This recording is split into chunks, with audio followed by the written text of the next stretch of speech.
दोस्तों नमस्कार। 7 अक्टूबर 2023 में जो इजराइल में आतंकवादी हमला हुआ था, उसका मास्टरमाइंड याह्या सिनवार मारा गया है। ताजा खबर यह है कि एक इजरायली अटैक में जो बिल्डिंग पर अटैक किया गया था, उसके कोलैप्स होने से 3 आतंकवादी मारे गए और उसमें एक सिनवार था। लेकिन इसकी पुष्टि करने के लिए उसकी लाश को उठा के पहले इजराइल ले जाया गया और वहां जब उस पे मेडिकल जांच हुई तो पता लगा ये वास्तव में सिनवार है। पुलिस रिकॉर्ड या मेडिकल रिकॉर्ड्स के हिसाब से अगर हम देखें तो 3 तरह की जांच से ये कंफर्म किया जाता है। पहला है दांतों का फोटोग्राफ, दूसरा है डीएनए टेस्ट और तीसरा है फिंगरप्रिंटिंग। आपको पता है कि याह्या सिनवार करीब 20 साल तक इजराइल की जेलों में था और ये तीनों डॉक्यूमेंटेशन इजराइल की फोर्स के पास थे।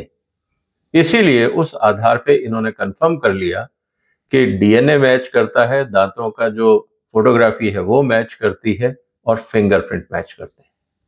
और ये घोषणा इजराइल ने कर दी और अपने सभी मित्र राष्ट्रों को बता दिया कि ये कांड हो गया है।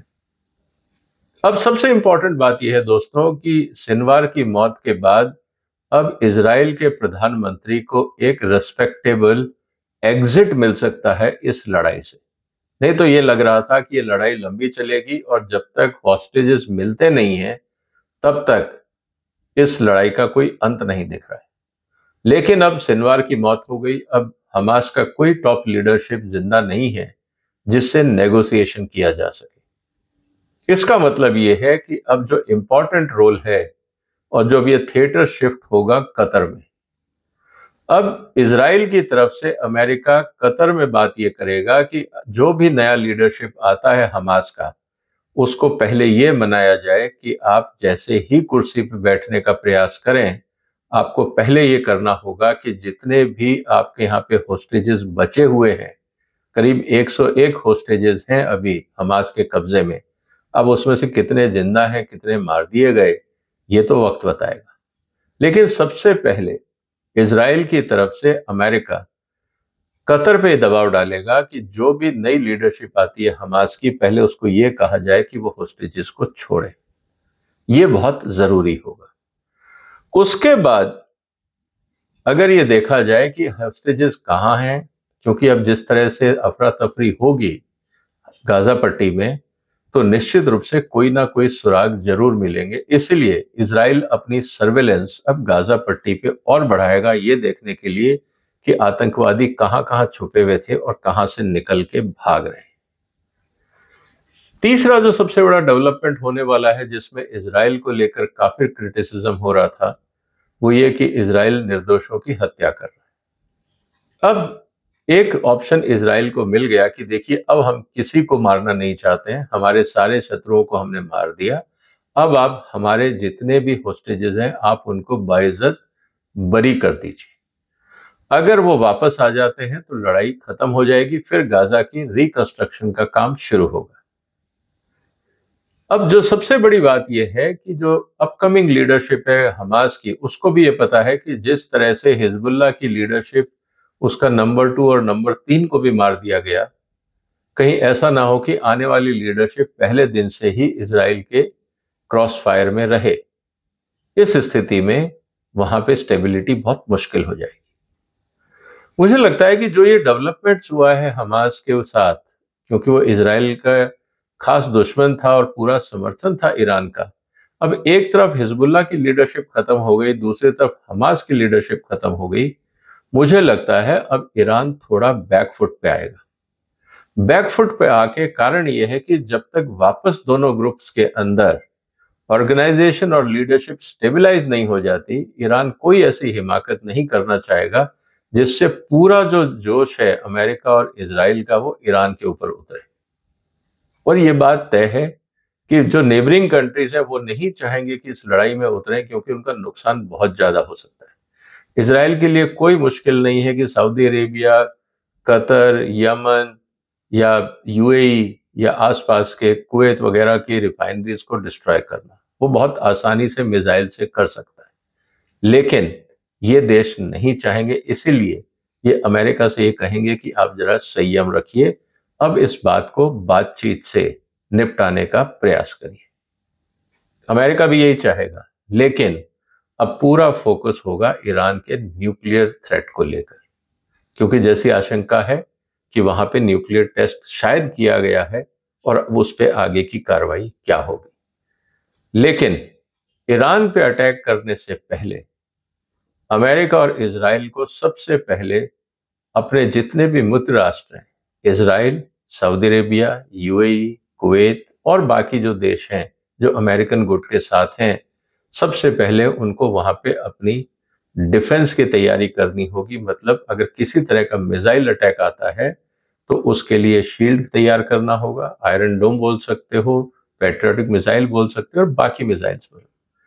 तो एंटी मिसाइल डिफेंस सिस्टम दोबारा कैलिब्रेट करना होगा और उनको और स्ट्रेंथन करना होगा अगर इस लड़ाई को आगे बढ़ाना है, नहीं तो नुकसान बहुत ज्यादा हो सकता है। इसके अलावा दोस्तों, जो मुझे लगता है कि जो होगा वो ये कि आने वाले दिनों में अब आपको ये पता लगेगा कि हमास की अब नई लीडरशिप जो आती है उसकी सोच क्या है। अगर वो उसी ढर्रे पे चलेंगे कि हमें इजराइल को खत्म करना है, तो मुझे लगता है कि इससे कॉम्प्लिकेशंस बढ़ेंगे। हालांकि अब इजराइल का मनोबल बहुत ऊपर है, वो इस पूरे घटनाक्रम का पूरा फायदा उठाएगा राजनीतिक रूप से और अंतर्राष्ट्रीय मंचों पे। अब सवाल इस बात का है कि इसका समाधान क्या होगा। मेरे हिसाब से अभी जो इजराइल दो फ्रंट पे लड़ रहा है, अब रिकंस्ट्रक्शन ही करना है तो क्यों ना लेबनान के साथ वाली जो जमीन है, बराबर जमीन जो गाजा पट्टी की है, उसको उस तरफ शिफ्ट करके और लोगों को वहां शिफ्ट कर दिया जाए, क्योंकि इससे इजराइल को अब दो तरफ पे फ्रंट ओपन नहीं करना पड़ेगा। तो एक तरफ पूरा फ्रंट इजिप्ट का हो जाएगा और दूसरी तरफ जॉर्डन और तीसरी तरफ लेबनान। अगर अब फोकस भी करना होगा तो हिजबुल्लाह और हमास को एक ही फोकस में रखना होगा। तो क्या अंतरराष्ट्रीय समुदाय गाजा पट्टी को लेबनान की तरफ शिफ्ट करने का प्रयास कर सकता है? हो सकता है कि लेबनान और गाजा पट्टी के लोग मिलकर एक शांति स्थापित करने का वहां प्रयास करें, क्योंकि उनके पीछे सीरिया है, जॉर्डन है, और अगर हथियारों की सप्लाई रोक दी जाती है ईरान की तरफ से तो मुझे लगता है वहां पे शांति आ सकती है, क्योंकि सी रूट्स को रोकना आसान है। वहां पे आप किसी भी तरह की बैरिकेडिंग कर सकते हैं। अमेरिका का प्रेजेंस है उस एरिया में, इजराइल का प्रेजेंस है वहां सी एरिया में, तो उनको वहां पे आने वाले जहाजों की तलाशी लेना और उनको वापस करना आसान है। लैंड रूट को भी रोकना अब आसान होगा। तो सबसे इंपॉर्टेंट बात यह है कि क्या आने वाले समय में हम जो डेवलपमेंट देखेंगे गाजा पट्टी में, क्या वो वहीं होगा या कहीं और होगा। साथ ही साथ जो सबसे इंपॉर्टेंट बात यह रहेगी कि अब यूएस का रोल इंपॉर्टेंट हो जाएगा। मुझे लगता है कि जब ईरान के साथ युद्ध की बात आएगी तो यूएस का एक्टिवेशन ज्यादा जरूरी है। यूएस अपने हथियारों की प्रेजेंस, अपने एयरक्राफ्ट्स की, एंटी मिसाइल सिस्टम्स की प्रेजेंस गल्फ कंट्रीज में बढ़ाएगा, ताकि किसी भी तरह से अगर मिस एडवेंचर होता है ईरान की तरफ से तो उसको काउंटर किया जा सके। लेकिन अब इसमें सबसे बड़ा जो ट्रम्प कार्ड है वो है इजराइल का न्यूक्लियर बॉम्ब और साथ ही साथ ईरान का न्यूक्लियर डेवलपमेंट। ये तो पता है कि जो इजराइल का न्यूक्लियर बॉम्ब है वो बोले या ना बोले, अमेरिका ने पूरी टेक्नोलॉजीज दी होगी एज ए डिटरेंस।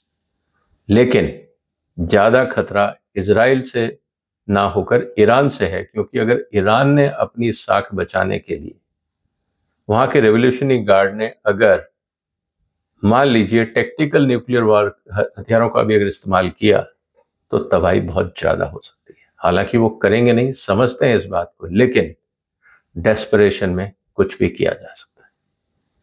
अब सवाल इस बात का है कि क्या ईरान को भी अब एंगेज किया जाएगा, क्योंकि यूएस में इलेक्शंस है और इलेक्शंस के बाद जो नया प्रेसिडेंट आएगा क्या वो इस बात की जिम्मेवारी लेगा या उससे पहले यूएस इलेक्शन के कारण कुछ और डेवलपमेंट ईरान और इजराइल के बीच में होंगे।